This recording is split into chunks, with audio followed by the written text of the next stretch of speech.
Devo dire che sono così soddisfatta di questa iniziativa che l'Istituto Italiano di Cultura ha promosso con molto entusiasmo e molto impegno.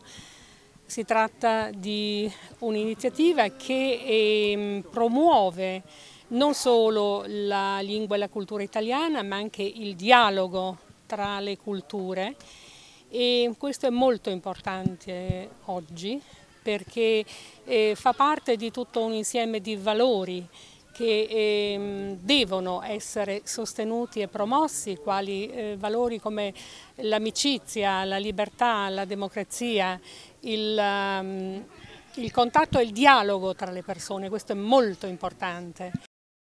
Ideja nije samo da se promoviše jezik i kultura Italije, već i razmjena kulturnih dobara i vrijednosti kao što su sloboda, demokratija i ono što je najvažnije, međusobni dijalog.